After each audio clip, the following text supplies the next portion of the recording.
Atenção! Começa agora uma teleaula de Ciências do Ensino Fundamental. Você vai assistir a teleaula de número 32. Bons estudos!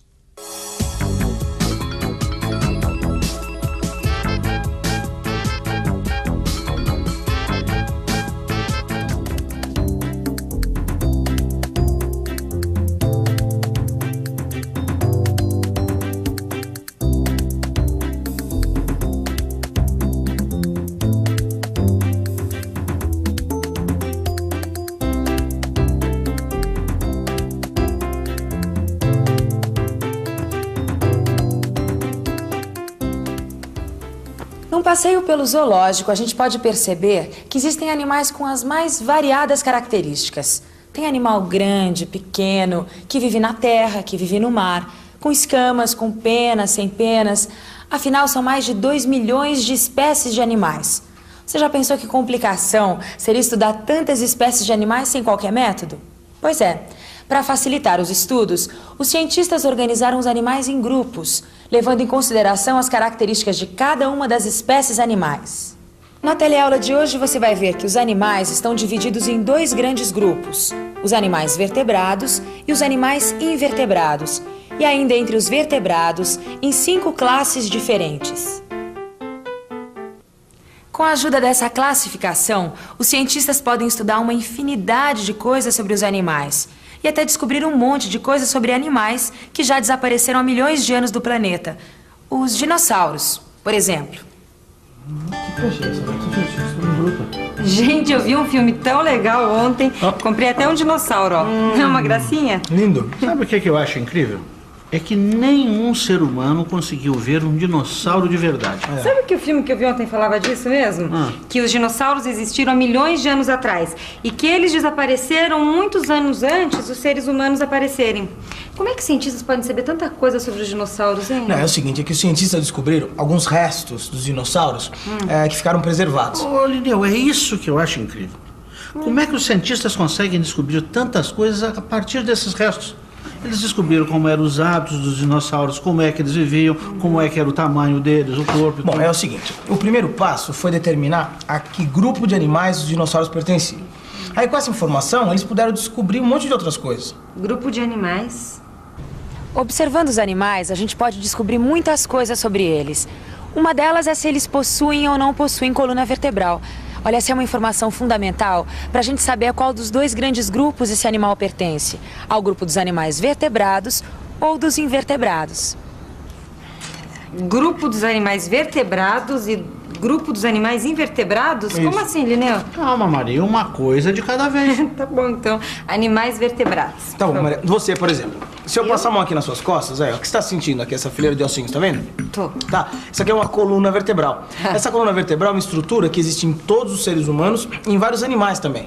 O dinossauro, por exemplo. Então, a gente já descobriu o quê? Que o dinossauro é um vertebrado. Essa foi a primeira descoberta que os cientistas tiveram observando os restos dos ossos dos dinossauros. Gente, olha aqui. Então os peixes também são vertebrados. Mas tem vários animais vertebrados. Há cachorro, gato, tubarão, tartaruga, arara, sapo. Existem animais vertebrados que é fácil a gente perceber que eles têm coluna vertebral, como os cachorros, os gatos, por exemplo. A coluna vertebral desses animais é muito parecida com a nossa. Ela fica assim bem no meio das costas. Mas e outros animais, como a minhoca, a cobra? Será que eles têm ou não têm coluna vertebral? Minhocas e cobras. Tá aí. Como você faria para diferenciar uma minhoca de uma cobra? Eu não estou falando dessas minhocas pequenininhas que a gente encontra no jardim. Não.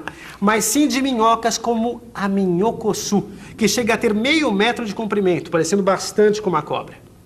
O jeito é pensar um pouco.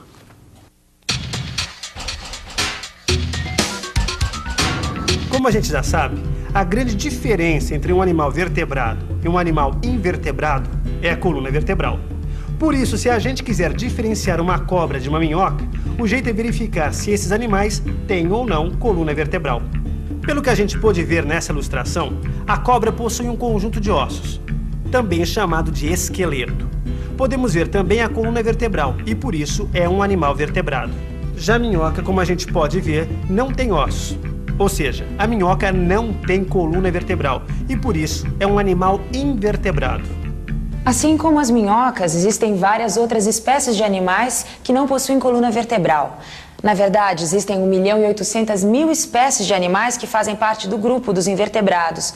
Olha, são animais como as formigas, as cracas, os mexilhões, os caranguejos, os corais, os vermes. Até agora, a gente viu que os animais são divididos em 2 grandes grupos, os vertebrados e os invertebrados. Mas além desses grupos, os animais são divididos em vários subgrupos. Dentre os vertebrados, existe a classe dos mamíferos, por exemplo. Os mamíferos são aqueles animais que amamentam seus filhotes, como os cavalos e os cachorros. Olha que peixão. Olha aqui. Opa! Salada de fruta. Que legal. Ah, gente, e o canário, hein? Não, porque mamífero, eu sei que ele não é, porque eu já tive um canarinho, sabe? E eu sei que eles não amamentam os filhotes. Não. Olha, mas ele tem coluna vertebral, ó. Pois é, então, a gente já chegou aqui à conclusão. O canário é um vertebrado, mas não é um mamífero. Então, para descobrir a classe do canário é fácil.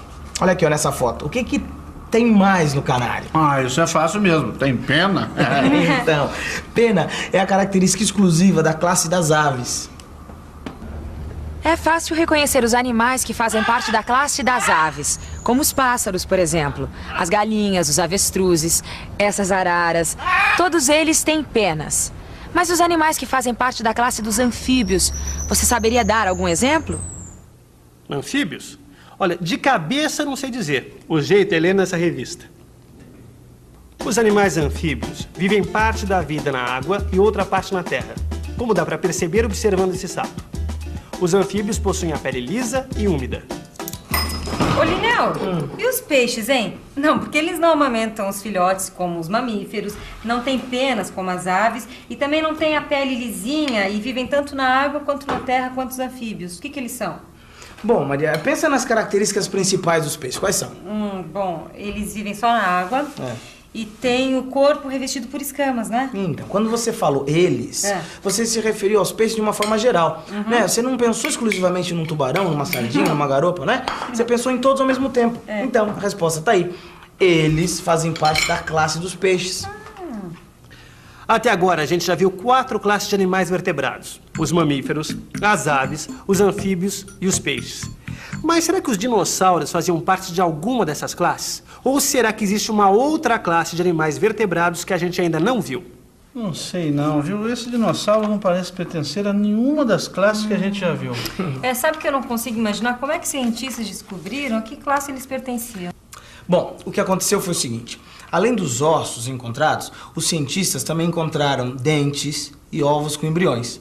Aí, com todos esses restos, eles começaram a perceber que os dinossauros tinham muitas características em comum com as cobras e os lagartos. Ah, é por isso então que eles têm escamas. O que mais a gente pode perceber como característica comum das cobras e lagartos?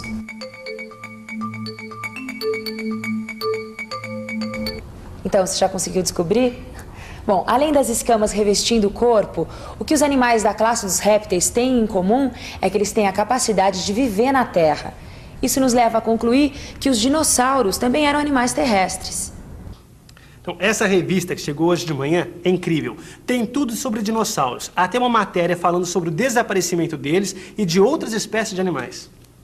Muitas espécies de animais desapareceram ou se transformaram nos últimos milhões de anos da história do nosso planeta. Hoje existem cerca de 2 milhões de espécies animais originadas pelo processo de evolução das espécies. São os animais que melhor se adaptaram aos diferentes ambientes do planeta. Ai, que pena, não é justo os dinossauros tinham que desaparecer? Não, Maria, mas muitas outras espécies desapareceram. O que aconteceu foi o seguinte. Ao longo de milhões de anos, as estruturas dos animais foram sendo selecionadas. E nem todas as espécies tiveram condições de se adaptar às mudanças dos diferentes ambientes do planeta. Agora eu entendi por que os animais são tão diferentes. É porque os ambientes também são diferentes. É isso aí. As características das espécies são as mais adequadas ao ambiente que o animal vive. Nossa, gente, A gente falou tanto em coluna vertebral que eu já tô com a minha doendo, viu? Então, Lavando louça aí com a coluna toda torta, né? então eu acho bom você cuidar logo da tua coluna antes que você desapareça também que nem os dinossauros, viu? E antes que desapareça a matéria da nossa cabeça, vamos fazer a revisão da teleaula de hoje. E atenção, se liga aí que é hora da revisão. Na teleaula de hoje, você viu que existe uma diversidade muito grande de animais de variadas formas e tamanhos no nosso planeta. Você viu que os animais podem ser classificados segundo algumas características que possuem. Viu que os dois principais grupos de animais são os dos animais que possuem coluna vertebral, chamados de vertebrados, e dos animais que não possuem coluna vertebral, conhecidos como invertebrados. E viu também que os vertebrados podem ser subdivididos em 5 classes: mamíferos, aves, répteis, peixes e anfíbios. Bom, agora é com você. Pegue seu livro, sente numa cadeira bem confortável e bons estudos. E agora que você viu que ela é tão importante, não se esqueça da sua coluna vertebral, hein? Até a próxima teleaula.